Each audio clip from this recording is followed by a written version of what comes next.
દીવના તમામ બીચ 1 જૂનથી આગામી 3 મહિના માટે બંધ કરવામાં આવી રહ્યા છે. તો દીવના તમામ બીચો Nagoa beach, blue flag beach, Ghoghla, Gomti Mata બીચને ચોમાસાના કારણે 3 મહિના માટે બંધ કરવાનો આદેશ આપવામાં આવ્યો છે. તો સંઘ પ્રદેશ દીવમાં તારીખ 1 જૂનથી 31 ઓગસ્ટ સુધી 3 મહિના માટે બંધ કરવામાં આવી રહ્યા છે. તો ગુજરાતમાં હવે ચોમાસાની મોસમ આવી ગઈ છે. તો આ દિવસોમાં દરિયો ખૂબ જ તોફાની બને છે.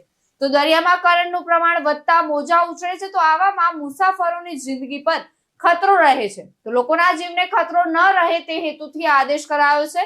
તો ફરવાના શોખીન ગુજરાતીઓ માટે હોટ ફેવરિટ ડેસ્ટિનેશન એટલે કે દીવ દમણ, તેમાં પણ દારૂ પર પ્રતિબંધ ન હોવાથી મોટી સંખ્યામાં પર્યટકો આ સ્થળોએ જવાનું પસંદ કરી રહ્યા છે. તો આવા પર્યટન સ્થળ દીવમાં પ્રવાસીઓને સૌથી વધુ ધસારો રહે છે.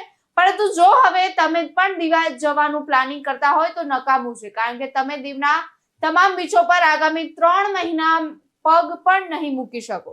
તો દીવના તમામ બીચો તેમજ દરિયામાં નાહવા પર પર્યટકો તેમજ સ્થાનિક લોકો પર પ્રતિબંધ મૂકવામાં આવ્યો છે.